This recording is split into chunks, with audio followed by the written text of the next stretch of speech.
ಹೇಗಿದೆ auto business? ಡಲ್ಲೇ sir, ತುಂಬ dull ಆಗ್ಬಿಟ್ಟಿದೆ. ಯಾಕಾಗಿ? ಓಲೋ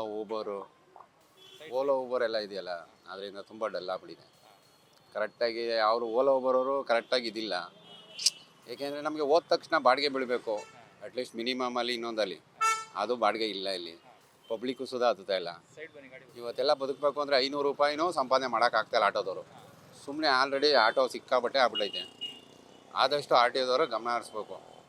ಇಲ್ಲಾಂದರೆ ಮೈಸೂರಲ್ಲಿ ಸಿಕ್ಕಾಬಟ್ಟೆ ಆಟೋ, ಡಿ ಎಲ್ ಇರಲಿ ಇಲ್ದೋಲಿ ಆಟೋ ಆಲ್ರೆಡಿ ಓಡಾಡ್ತಾವೆ. ಬಟ್ ಆಟೋ ಕೊಡ್ತಾರಾ?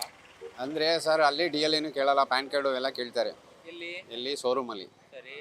ಅಲ್ಲಿ ಗಾಡಿ ರಿಜಿಸ್ಟ್ರೇಷನ್ ಆದ ತಕ್ಷಣ ಮಾಮೂಲಿ ಇಲ್ಲಿ ನಮ್ಮ ಪೊಲೀಸವರು ಅದು ಕ್ರಮ ಅವ್ರು ತಗೋತಾರೆ.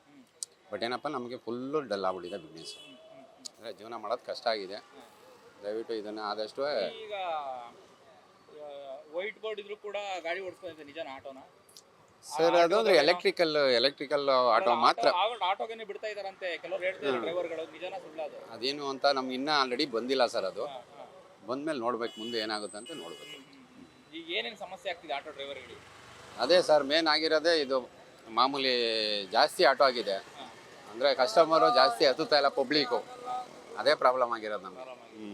ನೀವು ಎಷ್ಟು ವರ್ಷದಿಂದ ಆಟೋ ಓಡಿಸ್ತಿದ್ರಿ? ನಾವು ಒಂದು 10 ವರ್ಷ ಆಯ್ತು ಸರ್ ಡಿಪಾರ್ಟ್ಮೆಂಟಲ್ಲಿ. ಅವಾಗಿನಕ್ಕೂ ಇವಾಗ ಎಕ್ಸ್ಪೀರಿಯನ್ಸು ಅದು ಚೇಂಜ್ ಆಗಿದೆ. ಅವಾಗ ಹೋದರೆ ಏನಪ್ಪ ಅಂದರೆ 30 ರೂಪಾಯಿ 20 ರೂಪಾಯಿ ಮೀಟ್ರಿಂದ ಓಡಿಸಿದ್ವಿ. ಅವಾಗ ವರ್ಕೌಟ್ ಆಗ್ತಿದ್ದು, ಈಗ ವರ್ಕೌಟ್ ಆಗ್ತಾಯಿಲ್ಲ. ಅದೇ ಆಗಿರೋದು ಸಮಸ್ಯೆ. ಆದಷ್ಟು ಬಸ್ಸು ಫ್ರೀ ಎಲ್ಲ ಆಯ್ತಲ್ಲ, ಈ ಓಲೋ ಊಬರು ಕೈ ಬಾಡಿಗೆ ಅಂತೂ ಯಾರೂ ಹತ್ತುತ್ತಾ ಇಲ್ಲ.